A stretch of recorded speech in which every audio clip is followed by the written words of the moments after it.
Conor Neill, welcome to another session of Coffee in the Clouds. How are you? Thomas, thank you. Good. It's afternoon here in Barcelona. I've got my tea here. Looking forward to connecting. Very, very good. So now, Conor, we'll have your full bio and we're going to have links to your website, below our screen here. But Conor, who are you and what do you do?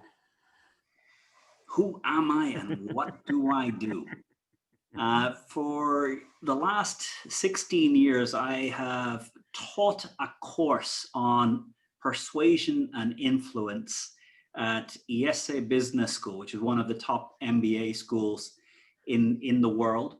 And I help people speak in a way that allows others to move towards them. And my view is, if you have more ideas than resources, you need to learn to be able to speak in such a way to get people to give you resources. And those resources might be their time, their attention, referral to their friends, time in their diary. And I've been a student of Aristotle for most of these years because I've discovered that even though we live 2,300 years after the time of Aristotle, the book that he wrote, Rhetoric, and the study of what does it take for my words to reach you and have you do something you would not have done had you not hear my words, has not changed in these 2,300 years. We might have Zoom, we might have YouTube, we might have audio recording equipment, but what needs to happen between my words and your mind hasn't changed in all this time.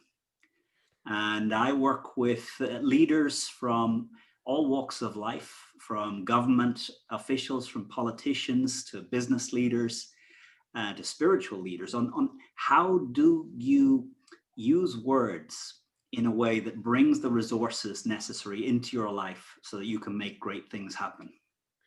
So I met you because I actually saw one of your YouTube presentations, and then I promptly started to chase you. And it took a pandemic for me to finally catch you. Okay, but how did this come to be? I mean, you don't just wake up one day and say, I'm going to channel Aristotle, right? So how did this all come to be? Yeah, well, I love that framing of channel Aristotle. Because I think deep down, I feel like that's what I do. If you could see in the video behind me, you'll see there's a little statue of Aristotle there, Yeah. just behind me. And so how did this come to be? If I think about when did the power of speaking well become something that I realized how important it was? It was when I was an employee at Accenture.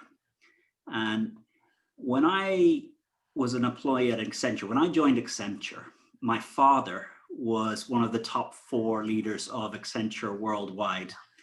He later moved on to be president worldwide of Arthur Andersen and Accenture prior to the separation.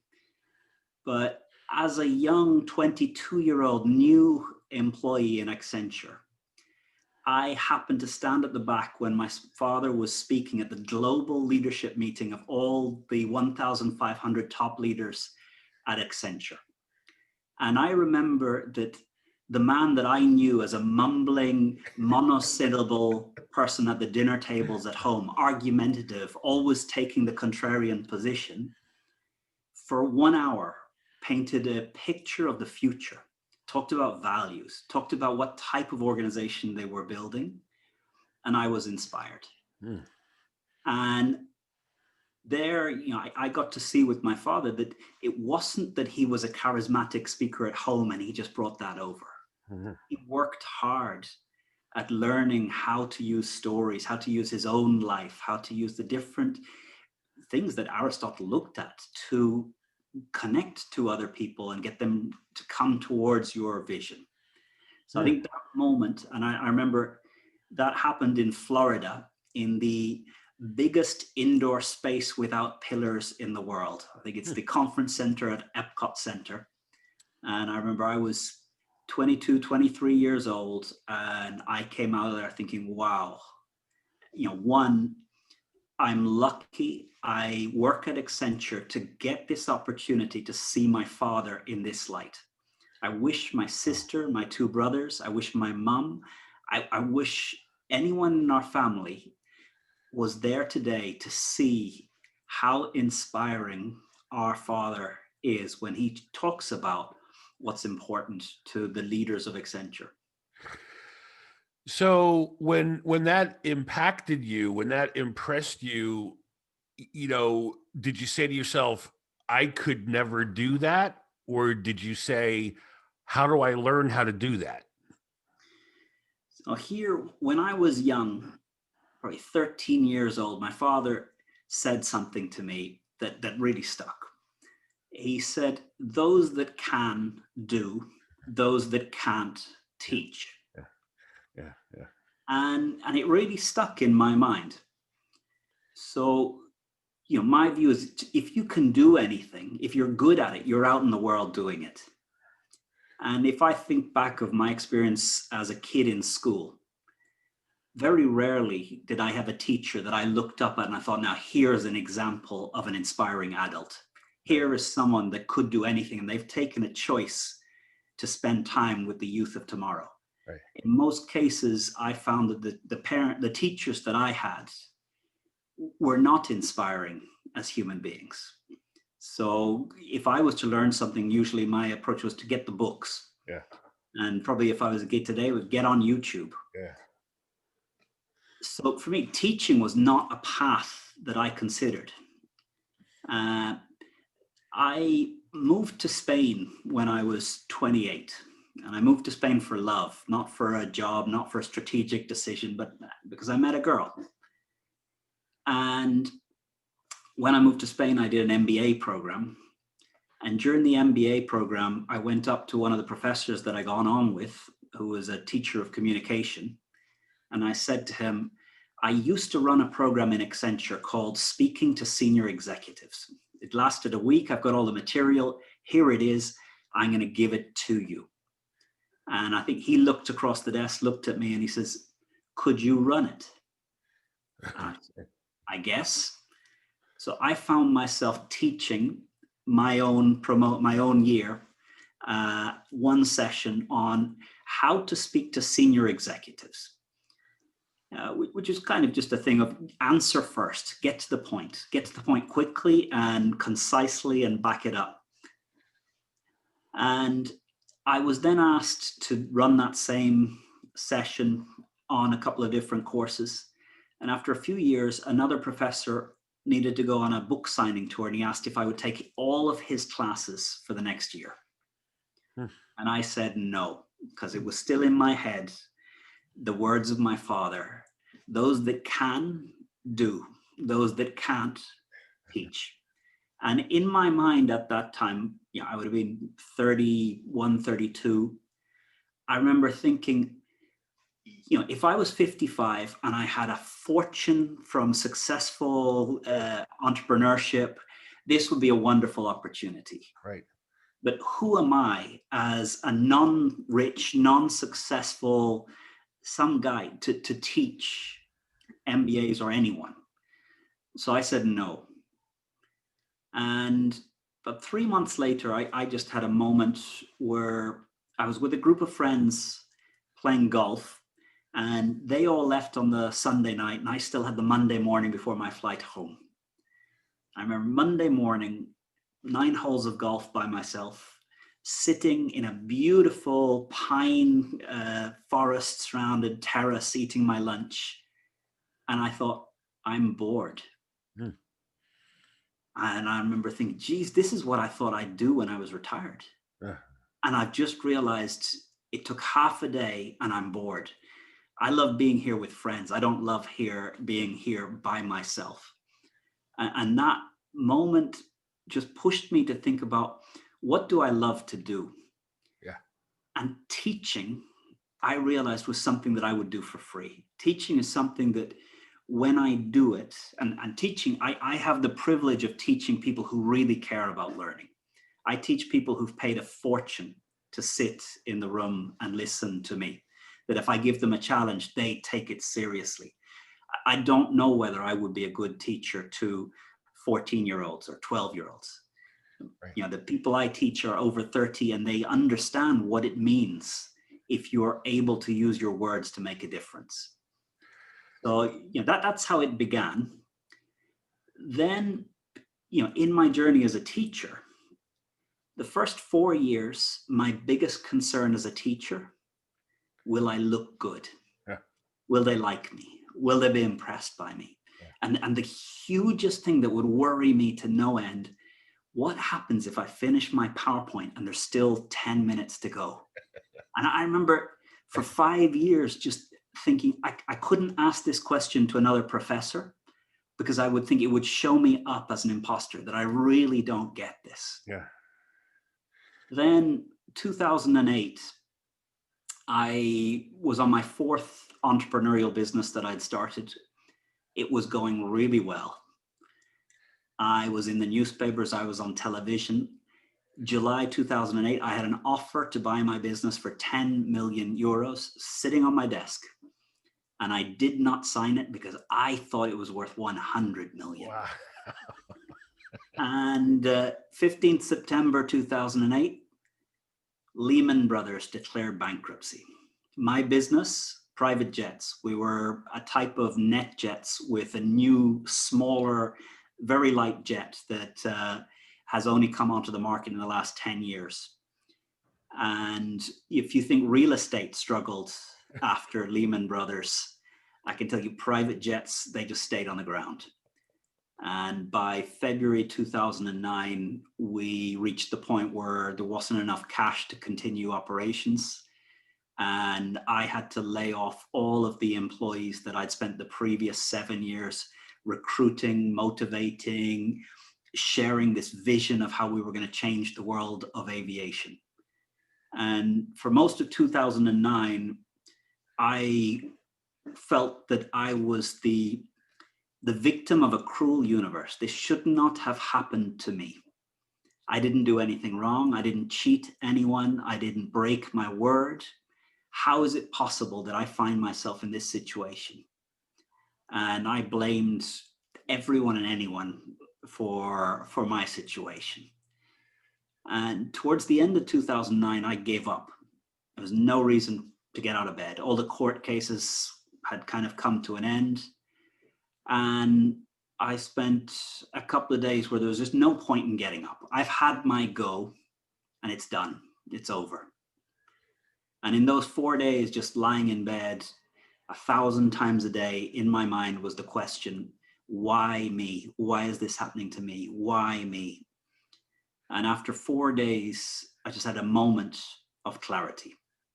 And in that moment, I said, there's no answer to this question. There will never be an answer to this question. I will never ask this question again. And since then, there's 3 things that came clear to me. And they're now how I teach, how I run my business, how I try and use YouTube and any other media to get out into the world.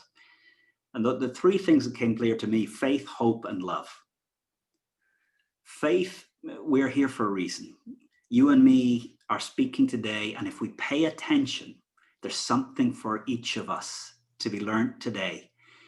All the decisions we've taken so that you and I are sat here, and all the decisions the listeners have taken so they're hearing our words today, were the best decision that Conor at 20 could have taken, Conor at 30 could have taken. And one of the best things is to regret something you did in the past, because it means that today you're wise enough, or you're a wiser version of that younger person today. And for me, this sense that some of the dumb things I did in my 20s, they were the best thing that Conor, age 21, could possibly have done. And the only way I'm here today is having followed that path. So, I mean, that kind of lifted a huge weight off my shoulder of, am I on the right path, or how? I think the universe has enormous wisdom. It will send you signs until you pay attention and learn the lesson. So you're making me look smart for chasing you. Exactly. And there, I do think there's something important in letting your intuition guide you in ways that sometimes you cannot explain. And when I get onto the love element, this idea of how our intuition can have little ingredients that we're not rationally ready yet to understand. But faith is a little bit that we're in the right place. Wherever you are, you're in the right place. If you pay attention, you're going to learn some things. Now, if you don't pay attention, you can stay stupid for a long time.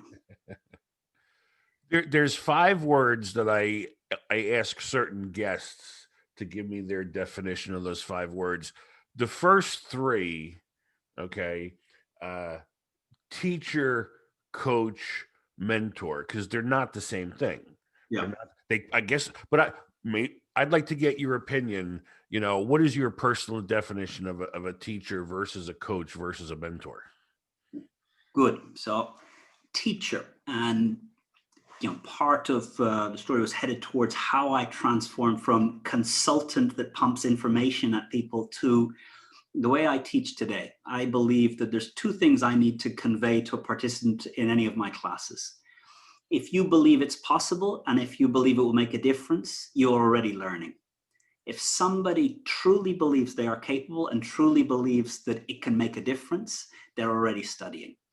If you're not a great speaker right now, it's because either you don't believe it's possible for you, or you don't believe it will make a difference in your future. If I, as a teacher, can give you the belief that you are capable and give you the belief that it will make a huge difference in a positive way to your future, I can just let you learn.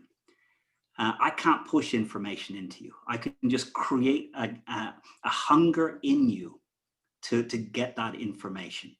So my purpose as a teacher is not to give you information. It's to create the hunger in you to grab that information.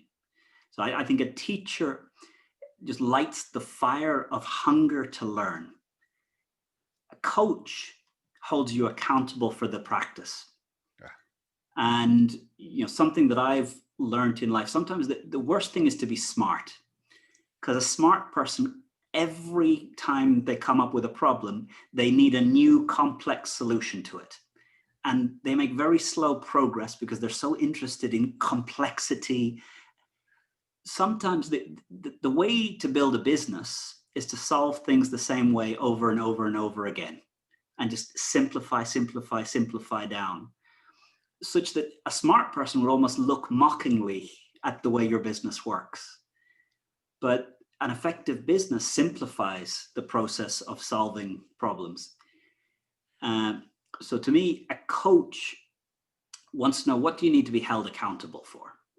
And for me, some of my businesses, sales is a very important part of the business. If I make 20 phone calls a day, I'll have 3 meetings tomorrow and I'll close 1 sale. Right. If I make 9 calls today, I'll close a sale every second day. Right. If I make 3 calls today, I'll make a sale a week. Right. And a coach, I guess, just holds you accountable to the short-term things that has a huge long-term payoff. So a coach, in a way, you come to a coach already with the hunger and a little bit of a plan. And what the coach does is hold you accountable to what you already know that you want to achieve. I think a mentor is someone 20 years ahead of you on one of these paths. And a mentor helps you see what's possible. One of my mentors, Warren Rustand, he says there's 3 key moments in a human life. Moment 1, discover why you're here. Moment 2, decide to do something about it. Moment 3, begin. And he says moment 1 in the typical human life, moment 1, age 55. That there's some lucky individuals, sportsmen, musicians, that at 12 years old, they pick up a racket and say, this is it. They pick up an instrument and say, this is it. For most of us, we don't have enough experience of life, of jobs, of the ups and downs of a human life, of business, so that before 55, you can have a sense, but at 55, you've got the ingredients to be able to become clear about why you're here. So Warren says, for number one, realize why you're here, age 55. He says, in the typical human life, moment two, decide to do something about it, happens 10 years later at 65. So for 10 years, you've known, it's been there in the back of your head, but you've just drifted on. At 65, you think, should do something about that. Moment three, begin. Warren says, in the average human life, after the first heart attack. And, in a way, the role of teacher and coach and mentor. And I think they are different roles, but they can be embodied in one single individual. Anything that I can do to accelerate someone's discovery of why they're here before the age of 55, anything that I can do to accelerate the decision that it is important to begin dedicating effort and time, and anything that I can do so that you dedicate hours before that first heart attack, to me is going to make such a difference, not only in how you feel about life, but in the contribution you can make to the people around you. Wow. I think, Carl Jung had an idea that there's two fulfilling paths in life, the left-hand path, the right-hand path. The right-hand path is the hero's journey. Joseph Campbell made it famous as the path of the hero. And the path of the hero is a very difficult path, because there's an idea, if at any time there are already footsteps ahead of you, the path is already opened, you've just fallen onto somebody else's path and you need to get off of it. And it's a very, very difficult thing to stay on the hero's path, always opening new territory, always going with your values, never trying to copy where someone already has gone. The left-hand path is the path of submission, where you find a system and you submit to the system. And the most typical example would be a monk. A monk isn't trying to find his purpose. A monk submits to a system. A monk at 5 a.m. knows where they are and what they're doing. They don't think. And in a way, the path of submission is to remove your ego, remove your identity, and in the holding up of the system. So a good lawyer is not famous because of what they added to anything. They're famous because they hold up an institution of law. And part of the difficulty of life is the path of the middle, trying to be a hero but have the safety of submitting to a system, is a very dangerous path. And for me, the choice of which of these paths to take, you cannot take alone. You need teachers, you need coaches, you need mentors. If you don't have them, you're going to take the gray man route. And in Dante's Inferno, there's a place worse than hell. In his 9 levels of hell, there's a place just outside the gates of hell. And in this place of purgatory stand all the people that never stood for anything in life. And as they stood for nothing in all of life, they will stand outside the gates of hell, standing for nothing for all of time. And for me, the discovery of your purpose is not something you can do alone. It's not something you can do in the absence of other human beings. For me, I've had a lucky life in that mentors have kind of just always been around. I did have a teacher when I was 14 that transformed my life. When I talked earlier about most of my teachers as a kid were not inspirational human beings. Yeah. But I had one teacher, Mr. Matz, Eric Matz, when I was 14 years old. My family moved to Chicago. I hated everything about the change in life. I lost popularity, girlfriends, to move to a place where I spoke the language, but no one understood me. I wore cool clothes, but they were cool in Ireland. They were not cool in New Trier Township High School in Chicago. But I met the teacher that has had the greatest impact on my life. And Mr. Maths, I think the way I teach today is channeling Aristotle and Mr. Maths. There's three things that Mr. Maths left indelibly with me. The first, we finished every class. He was teaching biology, and the last 5 minutes of every class, he had a rule: pen touching paper in your journal. Wow. 14-year-old schoolboy in biology class, and we're supposed to write in a journal. And day one, I don't know what he wants with this. Day two, he's still asking us to do this. Right. Day three, today he told us he's not even going to read it. What is the point? Day four, my mom said something interesting to me. Day five, my brother looked a bit upset in the car on the way home. I have written in a notebook every day of my life since I was 14. I know where I was, with whom I was, what questions were in my head.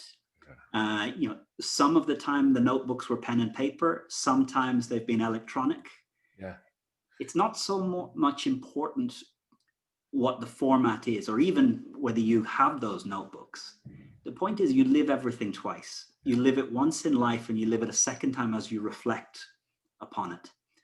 And I think that habit of journaling, of taking 1 or 2 minutes every day just to note, where am I?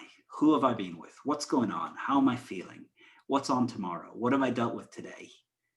Wow. Just gives you such an awareness of what your life is. So that was the first thing I took from Mr. Maths. The second thing I took from Mr. Maths, day one, he held up the biology textbook, and in front of the class, he asked, how much is this worth? 14-year-olds apathy. And finally, someone puts their hand up, and it's worth $32. And he says, yeah, if at the end of this course, you've learned everything in this book, and you've got every answer correct on every exam, you're worth $32 more. He said, that's not what my course is about. If at the end of this year, you have learned to be curious, you've learned to have a system for how you think about things. You look at the tree and the squirrel and see how they connect and they relate and they depend and interact. And you have a curiosity for the world, you're worth infinitely more. That's what this subject is about. And,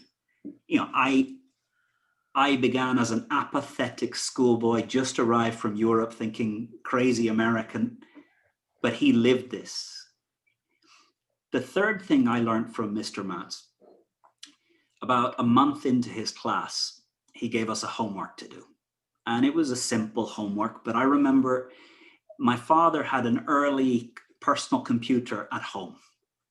And instead of just doing the homework on the normal pen and paper, I used my dad's computer and I plotted a graph and did a few extra things. And I got interested in it as I was doing it. And I probably went a little bit further than the homework required. And I remember when he handed back this homework, I turn over the page as he's put it on my desk, and he had given me 11 out of 10. And my brain, age 14, I'd figured out how school works. Right. My objective in school was to do the minimum effort necessary to get the minimum grade necessary to move to the next stage. And 11 out of 10, I knew this doesn't work with the school's grading system. This doesn't work. There's only 10 points. Right. So I took the homework. I went up to Mr. Maths and I said, Mr. Maths, there's a mistake. You gave me 11 out of 10. There's only 10 points for this homework. And he looked at me and he said, 10 was for the best I had imagined someone could do this homework. You've gone beyond that. You deserve 11. Wow. And that destroyed the whole 14-year-old apathetic idea of grades. I realized an A is an opinion. It's somebody else's opinion. And there is always a grade beyond an A. And we all have the ability to choose to go far beyond what is expected of us. I hope that my daughters come across a teacher like Mr. Matz. And there, in this discussion, I only needed one. And I only needed to meet him for 9 months of biology. But he changed my outlook on life. He changed the way I teach today.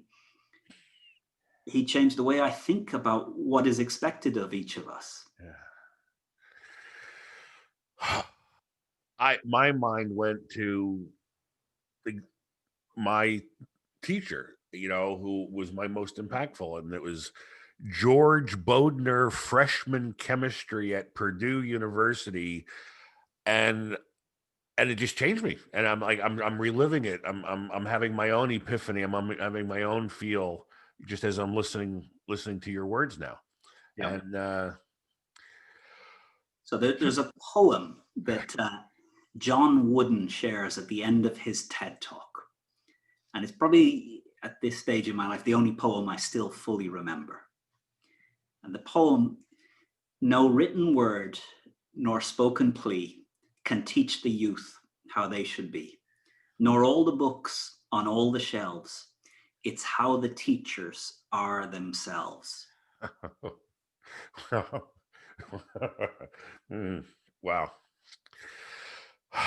The majority of the people that are going to view this podcast, not every, but 51% or higher, are somehow in business. They're in the school of business, they're an entrepreneur, they're in business.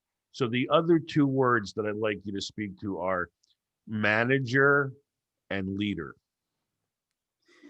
The way I distinguish manager and leader, and again, these are my technical definitions. The game that I enjoyed playing the most as a kid is rugby. Uh-huh. And rugby for me is the most intense team game. I suspect American football probably has a similar thing. You cannot win alone. Yeah. When you're a kid playing soccer, one really good soccer player can have an outsized difference on the game. Right. One really good rugby player and 14 that aren't engaged, you're going to lose. So in rugby, if at halftime you're winning, the captain can be a manager. And the manager just says, keep doing what you're doing. If at halftime you are losing, whether you should be or not, and the leader or the captain is a manager, he can't say, keep doing what you're doing, because it's not working. Yeah. If at halftime you're losing, you need a leader, because what we've been doing isn't working and we need to change. Wow. I teach persuasion, which is the art of getting people to do something that they would not have done without hearing your words. Yeah. And persuasion, I distinguish persuasion and manipulation. Persuasion is I get you to do something that is of interest to you and to me. Manipulation, I get you to do something of interest to me. So persuasion is about the intent. Persuasion means I need first to think, Thomas. Who is Thomas? What does Thomas value? What is quality of life for Thomas? Where is Thomas struggling? Is what I'm going to ask of Thomas going to improve his life, reduce his pain, increase his current pleasure, or increase his future pleasure? If yes, then I can persuade.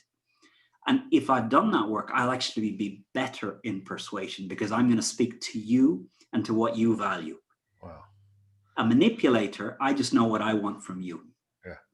And maybe accidentally it benefits you as well. The distinguishing factor is where the intent comes from. So a leader is someone who is able to create a context where people want to change. And to want to change touches on beliefs. What do you believe in? What are your values? So I think a manager will talk about how. A leader will talk about beliefs and values and who we stand for and what it means to belong, and what type of character are we cultivating around us, and when do we struggle to live up to what we're trying to be. A manager does not need to reveal themselves. A manager can just remain technical. A leader needs to reveal their own inner struggle. Because in order to lead, telling someone what to do is not going to make much of a difference. I've been a part of an organization called Entrepreneurs Organization for 16 years. And one of the fundamental parts of EO is what we call forum. A forum is a gathering of 6 to 10 peers, people in the same, facing the same challenge. In Entrepreneurs Organization, it's other entrepreneurs, founders of a business who've reached a certain level of turnover. And we believe you learn from your own experience and you can learn from others' experience, but only if it comes with 3 parts. 1, what happened. 2, what it meant to the other person. And 3, the emotional experience as they went through the journey. And only when you receive those 3 parts can you make that change in your own life. So a leader has to use their own challenge, the things they've overcome, where they're weak and they need help. Because it's not enough to tell people what to do. You need to tell people why it's important to you and how you have been through an inner struggle to come to where you are today. We opened up by talking about Aristotle. Okay. No electricity, no recording, no internet, no microphone, right? How did the power and the influence of Aristotle make it to the world today without the ability to have the recording, the transcript, the transcribe? How did that happen? One, I'd say luck. You're in the right place at the right time. He also probably benefited from being the first time that these ideas were written down. He wasn't the first to think of them, but he was the first to have people in his lectures that wrote the notes down. So Socrates, Plato, Aristotle, to the most, they didn't sit and write. It was their students wrote down their lectures, and that's what we can read today. And Aristotle benefits from probably 1,000 years of philosophers who lived before him, who shared this orally. And Aristotle just happened to live at the time when we began to write stuff down. So luck. Then I guess, he was in an empire that was, had a significant value of learning and was regarded as such. And the Romans, when they had empire, they held the Greeks up as the center of learning. So when you are in an environment where you're physically in the same room and you are in the same room with the student or the employee or whatever it might be, today we're in a world where we might never be in the same room, and now we've got COVID where even if we wanted to be in the same room, right? What are your thoughts on how the media plays a fact? I mean, here we are on Zoom, right?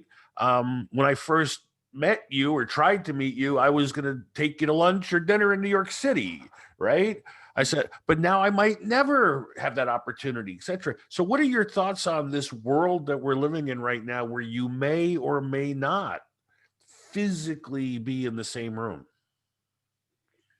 Well, there, I often think about that moment where Eric Matz, or Mr. Matz, to my 14-year-old self, handed me the homework 11 out of 10. And he looked into my eyes and he said, 10 was for the best that I expected.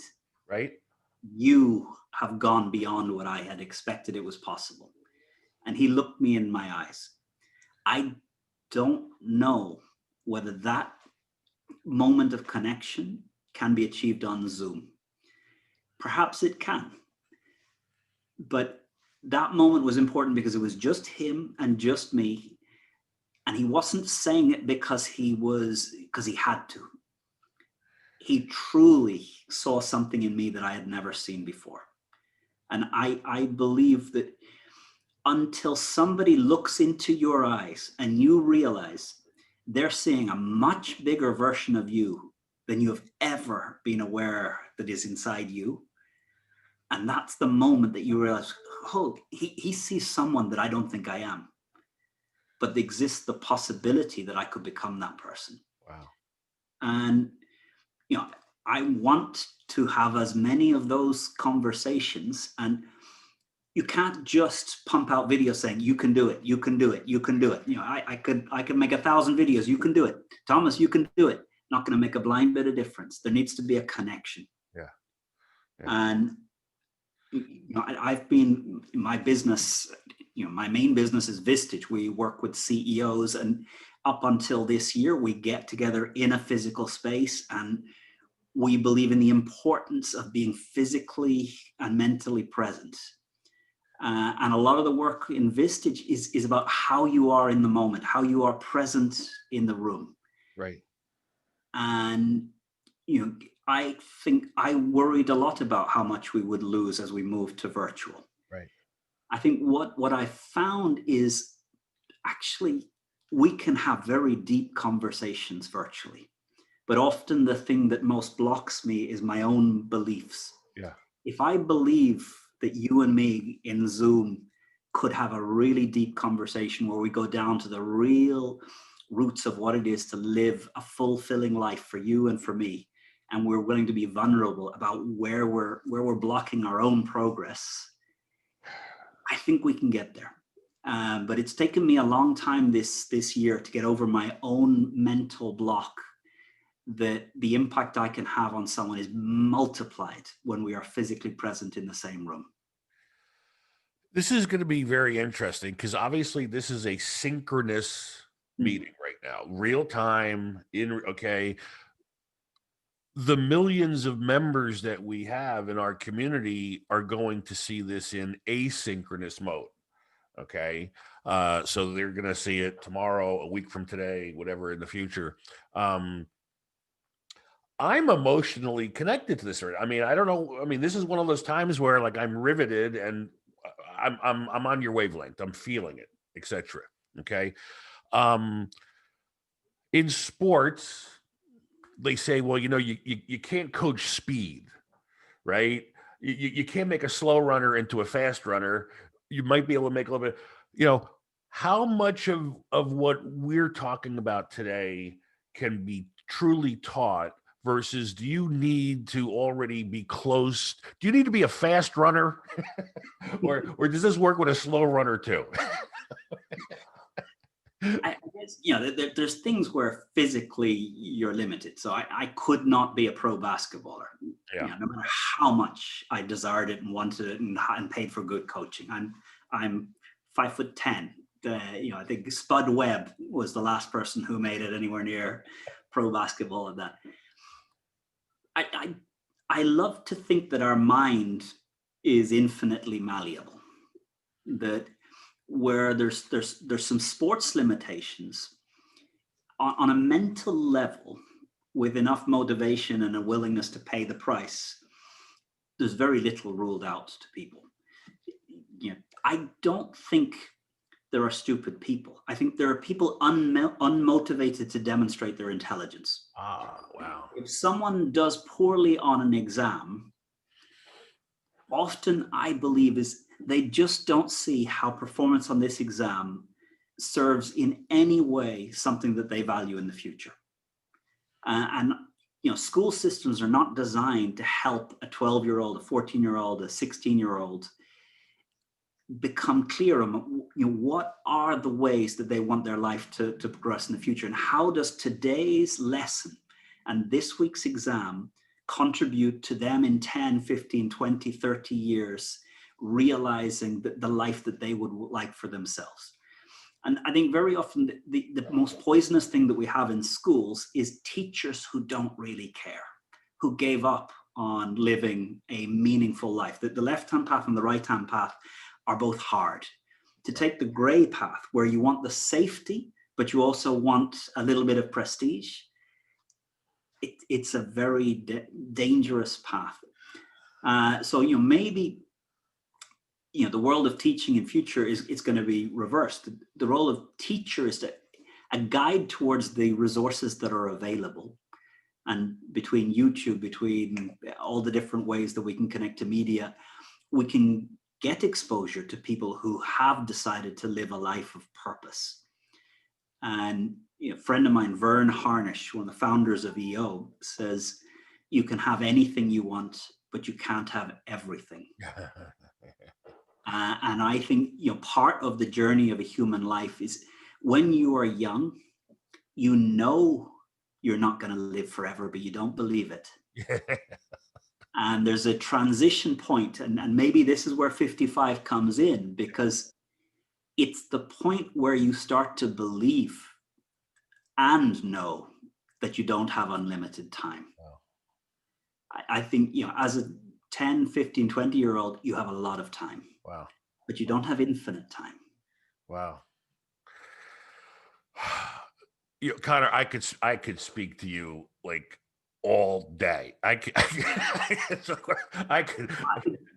do it to you. I won't do it to you. But this does show, though, to me, the power of Zoom. I mean, it really. And by the way, the CEO of Zoom, Eric Yuan, we're friends. He's a sponsor. He'll see this. He will see this recording, and I want him to see it because like it reinforces like this is possible. This is possible. Well. This question then: can we scale mentorship? Yeah. I think you can scale coaching. I think you can scale teaching. Back to that question of what is the distinction. Mr. Matt's looking me in the eyes and saying, Conor, what you did deserves 11. Yeah. It went beyond anything that I expected was possible. Yeah. I don't think that, yes, it could be delivered here if we'd established a relationship.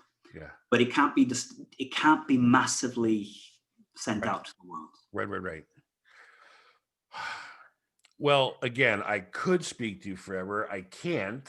Exactly. So, but I want to, right? We're at the point of the podcast. It's a little bit of a trick question, but I think you'll do fine. What's the question that I did not ask? What's the question that a real pro would have asked? So here's an opportunity for you to ask and answer your own question to put a pin in today's video podcast. Well, the question I ask all my students in the last lesson, and I asked them a few days before the last lesson, I asked them to come with the answer to a question. What value would you share with a child as the basis of a good life? Oh. And I asked them, make a list. Think about what are the top values? What are the values by which you live your own life? What are the ones that are hardest to put at the center of a life? And for me, there's two values that I have as the highest. For the first 14 years that I asked this question, my answer was integrity. Coherence between your words and your actions, between your values and your behavior. The last couple of years, my answer has somewhat changed. And the answer I give is faith, but I think I mean commitment.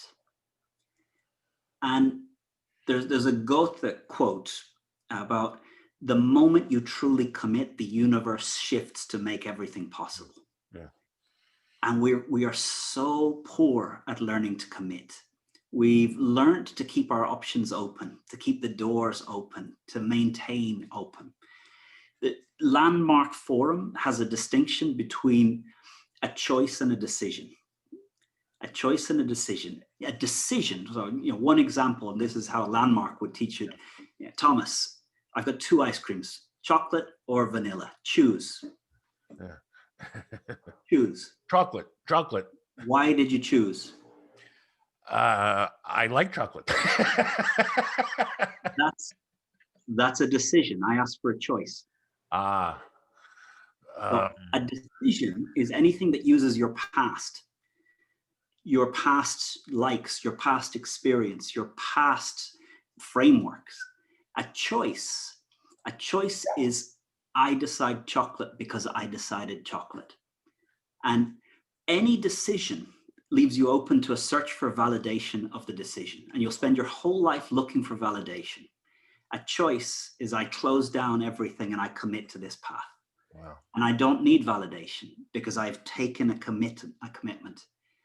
And my work in Vistage, we say we help leaders take better decisions. I think they take pretty good decisions already. Wow. What we help them do is commit fully to the right decision. Well, I think we went over 20 minutes, Conor. Well, you know where to get me. So process this, and I would love to. You'll be hearing from me again very soon. No, I mean, again, this resonates deeply. And, I'm looking forward to see the feedback that we get when this is viewed by our community. Conor, we'll have links to your website, links to your media, etc. I'm blessed to have this time with you. I really feel that. That's the word I choose to use. I feel like I just got a blessing. So thank you, Thomas, and you make conversation easy. Thank you, Conor. This was another session of Coffee in the Clouds. Take care.